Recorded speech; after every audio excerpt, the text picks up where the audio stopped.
Hey all, it's Lily. Fatal is a dumb and bad RPG system. It is the only system that I know of that requires you to make various rolls during character creation in order to determine the size, length, and diameter of your character's nipples to help generate a sexiness level that can be attributed to your character, as well as a racial hatred chart that can be used in conjunction with the provided list of slurs in order to make sure that your character's required level of racism is canon. The mean system that was developed for it is also completely uninteresting because it skews all rolls towards the center, making every interaction more likely than not to turn out mediocre. But you probably already know that. If you are a regular player of TTRPGs, then you have likely heard of Fatal and all of its problems, as it is infamous in the industry and the hobby. I bring up Fatal, however, not because I want to talk about Fatal specifically, but because I want to discuss the idea of RPGs that are not necessarily bad, but rather just weird. Fatal is weird. Fatal is an odd RPG system, and I'm sure it's one that people would honestly give a go if its entire core system wasn't so miserable to try and work with. Though TTRPGs can often be incredibly strange while also being very playable. Feast of Legends is another one that you've likely heard of. It is a somewhat simple yet solid high fantasy RPG system that is also an official product of the Wendy's fast food franchise. The Feast of Legends book is not only an RPG system, but it also includes an entire setting and a campaign module, and it shows that you can have an RPG that's fucking stupid, yet is also something that people are willing to play so long as you put some actual thought into it. With that, allow me to introduce you to You Are a Horse, a one-page freeform RPG created by a lunatic. Now, I say created by a lunatic not because of anything the creator has specifically said or done outside of the creation of this game, but rather because a minimum level of psychopathy is required in order to unleash a product such as this upon an unsuspecting public. Now, while this is not an incredibly in-depth or sophisticated system, and it's not even a system that's been playtested, You Are a Horse is still a great many things. I described it as a one-page freeform RPG because that's what it is. It's a one-page RPG, and it's a freeform RPG. For context, a one-page RPG is exactly what it says on the tin. It is a tabletop RPG whose entire rule set is formatted to fit on a single page. These can be extremely interesting creative exercises to try and design a complete and functional TTRPG system that is simple enough to fit on such a small space. For example, this is Witness Me, a Fury Road inspired RPG, and this is Nerds in Law, a one-page RPG that is framed around the players all being TTRPG fans and the referee being a corporation that hates all of them. It's a funny little scenario that the creator claimed is absolutely not related to any recent event in the tabletop gaming industry that was going on around the time of its creation. However, while most one-page RPGs look like this, You Are a Horse looks like this. 3 paragraphs, 1 framing statement, 1 sentence explaining the mechanics, and a huge warning at the bottom explaining that the game has not been playtested. So while we're here, we might as well start getting into the rules. So for starters, in this game, the players are referred to as horses, and the referee is referred to as the administrator. Quick tangent, in tabletop RPGs, the most common form of play is to play with a group of players, who are the ones actually playing the game, and 1 referee. The referee is the person who pretty much sets the scene and describes what's happening and in general oversees the entirety of the world of the game. You probably already know that, but you've likely never heard the term referee be used for this position before, despite that being the actual name for it. And that's because every game system usually has its own name for the referee, with the most well-known term being the one used by Dungeons & Dragons, with the referee in that game being called the Dungeon Master. The term Game Master is used in many other game systems, and it's gotten to the point where now referee isn't even a term used by the community. The position is now always just referred to as DM or GM. Other games will come up with other terms, such as the official Buffy the Vampire Slayer TTRPG calls its GM the Director, and Fatal refers to its referee as the E-Dial, just in case you needed any more reasons to point and laugh at Fatal. Returning to our modern masterpiece, the rules for the horses are as follows. You are a horse in a place you should not be. You must escape. You are a horse who has somehow found yourself in a place you should not be. A hospital, an office building, a library, etc. Each pose different challenges, but the goal is the same. You must escape and live wild and free. First, pick a number, 1 through 5, to determine what floor you're on. What's interesting here is what floor you start on is actually picked by the players, which is normally the type of thing that a GM would be in charge of choosing. Speaking of which, the administrator. There is a horse in a place they should not be. You have to stop them. Send them back to the farm where they can safely run and play, where some kid can grow up and make this horse their whole personality. Pick a number 5 through 10 to determine how many challenges the horse must face on each floor.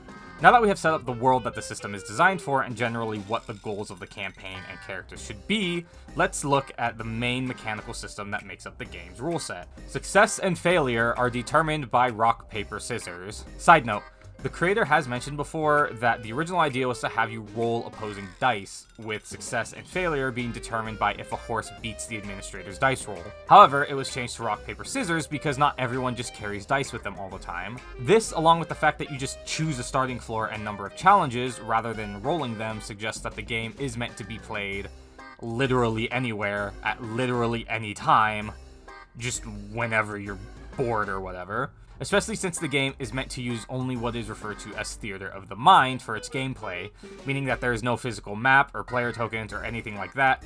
Its visual component is seen entirely in one's imagination. It doesn't explicitly say that it's meant to only use theater of the mind, but there's evidence that points to that being the intention elsewhere that we'll get to. And this is part of what I mean when I say this is a freeform RPG. See, many RPGs, especially ones from the early days of hobby, have deep and complex mechanical rule sets and systems that oftentimes require you to always have a book on hand for reference, because much of what you're allowed to do and how you're able to do it is restricted within the actual rules. Every action you take has some sort of mechanism built into the system that gives you a specific instruction on how and when you're allowed to do it.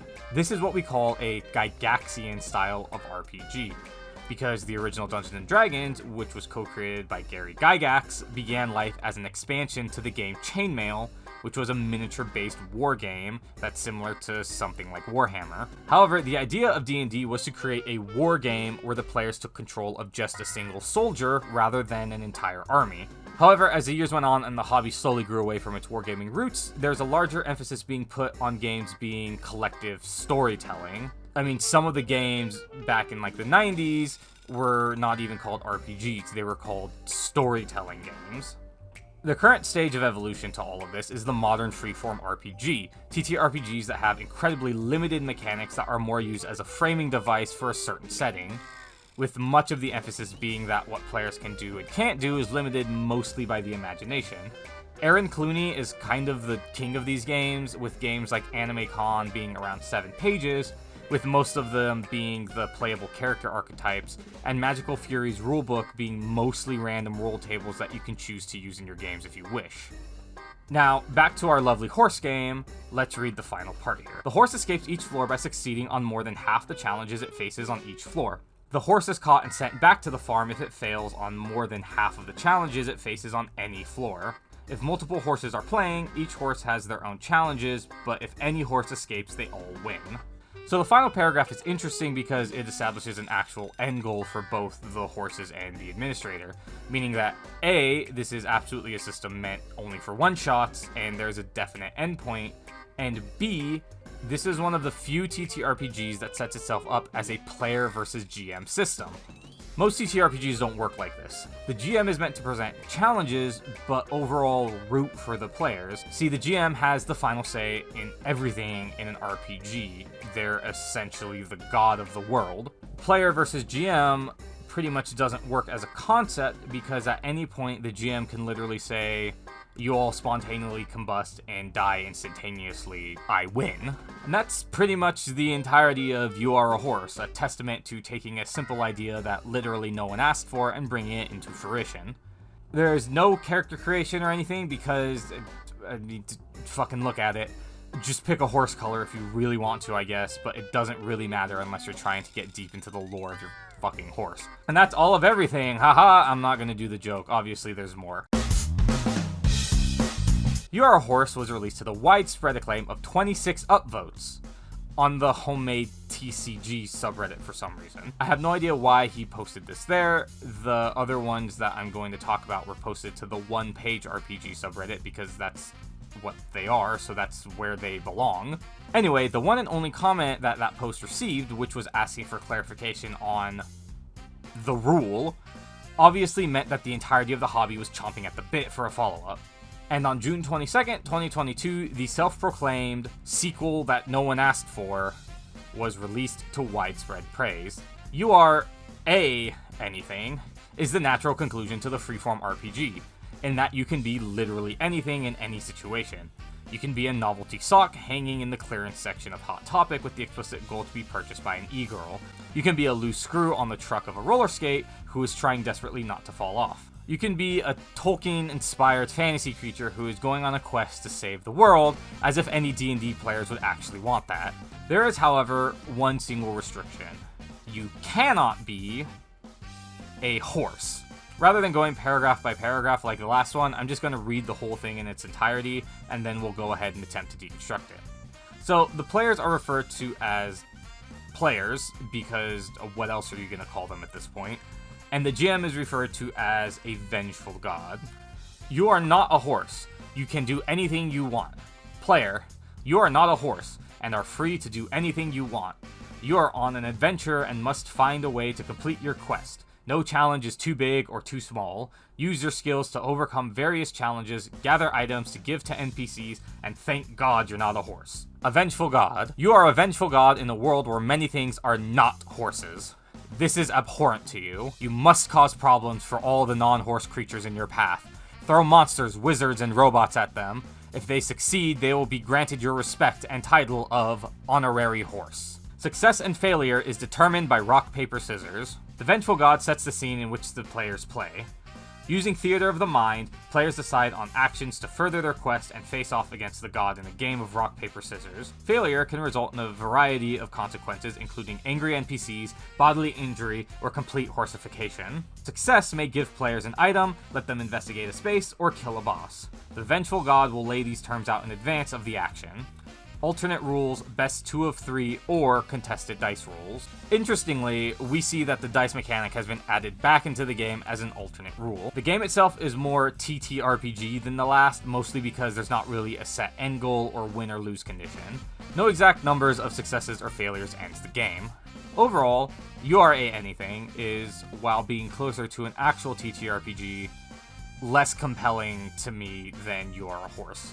Mostly because the theme and framing of Horse is more explicit and interesting than that of Anything.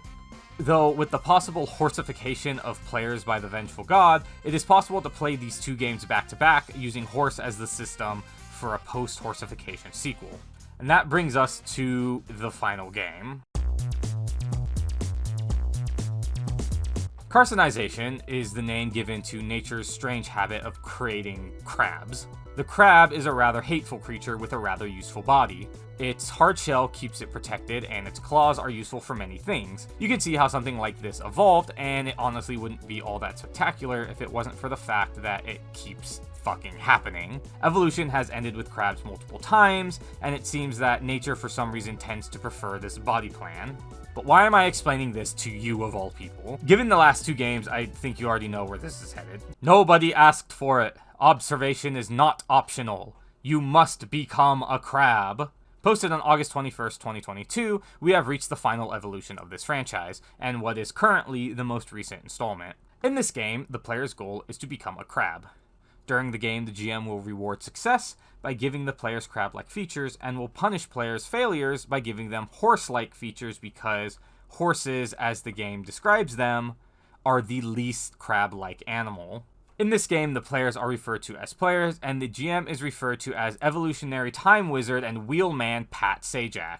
Alternative rules. Bob Barker, Regis Philbin, and Alex Trebek are acceptable alternatives to Pat Sajak. At the end of all things is crab. Player. Some creatures have already undergone carcinization. You are not one of them. This is horrible news to you. You cannot wait 200 million years to evolve. It must happen now. Do what you must to become a crab. Evolutionary Time Wizard and Wheelman Pat Sajak. You are tasked with turning the wheels of fate. You place players in situations that must eventually lead them to carcinization. The players are tasked with interpreting your will. You inform them of their level of success and gift them with crab-like features until the transformation is complete. Success and failure are illusions of the flesh. Pat Sajak sets the scene. Players must trust that his intentions are good, and clever players will be provided crab-like features that will ultimately lead them to complete carcinization. Naughty players with bad intentions will be punished with horse features, the least crab-like animal. The game is over when all players have fully transformed into one of the two animals above, no matter how long it takes. No matter how long it takes. Finally, we have a system here that is ready and willing to be implemented as an entire campaign. Hey man, wanna go grab some drinks after work? Oh no, sorry man, Monday I got You Must Become a Crab with my D&D group. Stacy is actually playing with us, she's our Pat Sajak for the campaign. What? At the beginning of this video, I mentioned that there is a certain level of insanity that is required in order to create such things. And, well, like a crab resting in the sand of a California beach, that insanity has reached its final evolution. I don't even really know what to say about this one. It's essentially the same concept as You Are Anything, however, with the one gameplay mechanic being removed. What is interesting, though, is that over the course of the campaign, the players have a high likelihood of being in a weird mid-stage state with both horse and crab features on their current human body, as they effectively either fail or succeed on various tasks. And like anything, depending on how far down the horse route you fall, this can also be used as a prequel system for a horse campaign. So this game is actually how I found out about this series. I was scrolling the top of all-time posts on the One Page RPG subreddit, and I somehow completely skipped over You Are Anything and ended up finding myself in the comment section of You Must Become a Crab. This is also likely the final installment of the series. The creator has specifically stated that they are moving on to other RPG projects. What those are, who knows? This was 2 years ago, and they haven't seemed to have posted anything new. Though there is one last stop, and that's the updates. The games are all eventually posted to itch.io, and I'll leave links to download them in the description. However, the itch versions were all actually updated. They were given more proper formatting, and the rules were actually adjusted in some cases. You Are a Horse specifically comes with a space to draw the map for the game, as well as a character sheet meant to allow you to use the system to play as a horse in literally any other TTRPG system. And yes, it really does say it's meant to be used in any system. It also changed from choosing a number of challenges to just having a flat 10 challenges. You Are Anything basically completely changes its entire identity as a one-page RPG system, as it is retooled to be used as a supplement that is used alongside any other RPG campaign. Basically, you're meant to go through any campaign as normal, but if you fail a challenge, you need to roll a d6 to gain a horse-like feature that comes with its own negative effects. But to help you out, you are allowed 3 skills from the attached character sheet to help you along your campaign. You Must Become a Crab was changed in the same way. It removed all of the game show hosts, sadly, but was retooled to be used alongside an already running RPG system, stating that you should speak with your GM to let them know that your character has the goal of becoming a crab. It also provides a chart that is kind of the opposite of the last one, where now it has crab features, which gives you a positive effect once achieved.